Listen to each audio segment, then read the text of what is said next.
آج پاکستان کو پوری دنیا کے سامنے ایک تماشا بنایا ہوا ہے کہ ایک شخص جو سابق وزیر اعظم ہو یا وزارت عظمیٰ کے عہدے پہ 4.25 سال بیٹھا رہا ہو، وہ اپنے ملک کے خلاف، اس کے مفادات کے خلاف، اس کی خارجہ پالیسی کے خلاف اس قدر بے رحم اور غیر ذمہ دار ہو کے کھیل سکتا ہے، صرف اپنی سیاست کو بچانے کے لیے اور اپنی انا کی تسکین کے لیے۔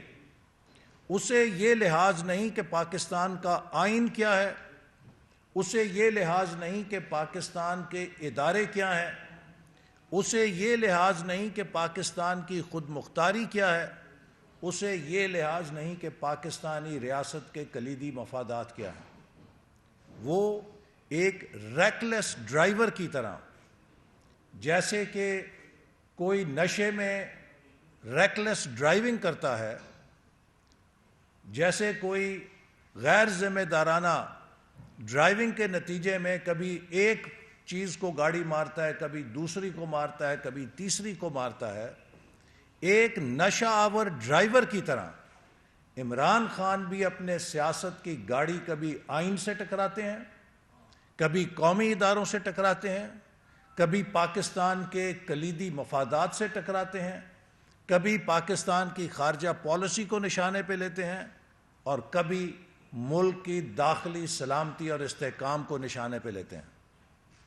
میں سمجھتا ہوں کہ نیشنل سیکیورٹی کمیٹی، جس نے 2 دفعہ واضح کر دیا کہ پاکستانی سفیر کے مراسلے میں کسی قسم کی بیرونی سازش جس کا تعلق رجیم چینج سے ہو، اس کا کوئی ذکر موجود نہیں، اور پاکستان کی ٹاپ انٹیلیجنس ایجنسیز کی اس تصدیق کے بعد کہ کسی قسم کی کوئی بیرونی مداخلت پاکستان میں رجیم چینج کی نہیں ہوئی، اور پاکستان کی قومی اداروں کی قیادت کے اس وضاحت کے بعد اس چیز کو دفن ہو جانا چاہیے تھا۔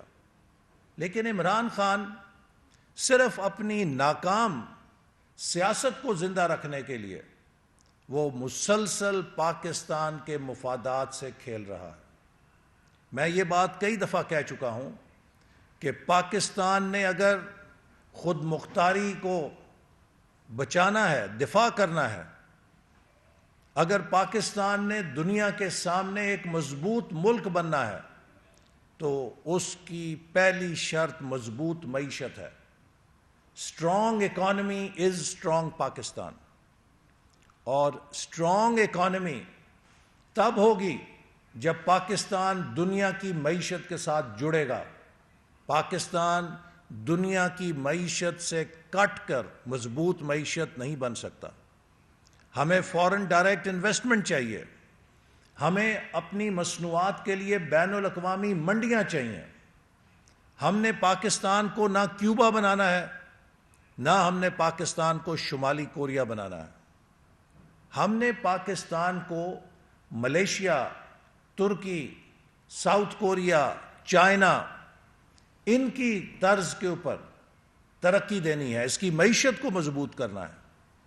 پاکستان کی معیشت کے لیے 4 مضبوط خارجی ستون ہیں جن کے ذریعے پاکستان مستقبل میں تیزی کے ساتھ ترقی کر سکتا ہے۔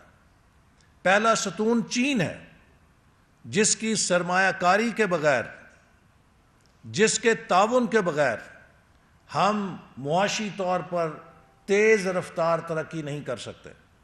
چین نے سی پیک کا منصوبہ ہمیں دیا، عمران حکومت نے سی پیک کے منصوبے کو تار تار کر کے رکھ دیا۔ ہمارے 3 سالوں میں 29 ارب ڈالر کے منصوبے مٹیریلائز ہوئے۔ عمران خان کے 4.25 سالوں میں $1 کا نیا منصوبہ نہیں آیا۔ چین کو بیہودہ قسم کے کرپشن کے الزامات لگائے گئے، چین کو ناراض کیا گیا یہ کہہ کر کہ اس نے مہنگے قرضے ہمیں دے دیے ہیں۔ لہٰذا پاکستان کا پہلا خارجی ستون معیشت کا چین اس کو ناراض کر کے ایک طرف ہمارے تعلقات میں سرد مہری پیدا کر دی گئی۔ پاکستان کے دوسرا ستون یورپین یونین ہے، جہاں نہ صرف پاکستانی تارکین وطن بھی بستے ہیں بلکہ اس نے جی ایس پی پلس ہمیں دے رکھا ہے۔ اور یہی عمران نیازی جب فرانسیسی سفیر کو نکالنے کی بات تھی، جب نبی کریم صلی اللہ علیہ وسلم کی حرمت اور ناموس کا سوال تھا، تو قوم کو یہ بھاشن دے رہا تھا کہ ہمارے قومی مفادات میں نہیں ہے کہ ہم یورپین یونین سے تعلقات کو بگاڑیں۔ اور جب اپنی سیاست کی باری آئی تو ایک دم یورپین یونین سے تعلقات کو بھی چھکا لگا دیا اور جلسے کے اندر ان کو للکارے مارنے شروع کر دیے اور مولا جٹ کی سیاست شروع کر دی۔ ہمارا تیسرا ستون معاشی میدان میں خارجی امریکہ ہے، جو ہماری مصنوعات اور برآمدات کی بہت بڑی منڈی ہے اور دنیا کی سب سے بڑی تجارتی منڈی ہے، جس کو چین بھی ناراض نہیں کرتا۔ امریکہ اور چین کے سرد جنگ کا جب ماحول ہو تب بھی چین کے صدر نے کبھی امریکہ کے حوالے سے غیر ذمہ دارانہ بیان نہیں دیا ہے۔ ہمیں امریکہ کی تجارتی منڈیوں تک بھی جانا ہے، ہم نے امریکہ سے ٹیکنالوجی بھی لینی ہے، اور ہم نے ہزاروں پاکستانی اسکالرز کو امریکہ کی ٹاپ یونیورسٹیز سے ٹریننگ بھی کرانی ہے اور پی ایچ ڈی بھی کرانی ہے۔ دنیا میں ہر ترقی کرنے والے ملک نے ہزاروں کی تعداد میں، چاہے وہ چین تھا، چاہے وہ ساؤتھ کوریا تھا، چاہے وہ جاپان تھا، چاہے وہ ملیشیا تھا، چاہے وہ ترکی تھا، کسی ملک کو آپ دیکھیں انہوں نے ہزاروں کی تعداد میں امریکہ کی یونیورسٹیوں سے اپنی ہیومن ریسورس تیار کی، اس نے واپس آ کے اس ملک کو کھڑا کیا۔ تو لہٰذا یہ تیسرا ستون ہے جس کی ہمیں ضرورت ہے۔ اور چوتھا ستون ہمارے خلیجی ممالک ہیں، جو برادر اسلامی ممالک ہیں، جن کی ہمیں ہمیشہ جن کا تعاون ہمیں حاصل رہا ہے۔ وہاں پاکستانی کام کرتے ہیں، 25-30 لاکھ پاکستانیوں کا گھر ہے، اور سعودی عرب جیسا ملک ہمیشہ پاکستان کے ساتھ آڑے وقت میں کھڑا ہوا ہے۔ عمران نیازی نے خلیجی ممالک سے بھی ہمارے تعلقات کی، جسے کہتے ہیں کہ انہیں ستیہ ناش کر دیا۔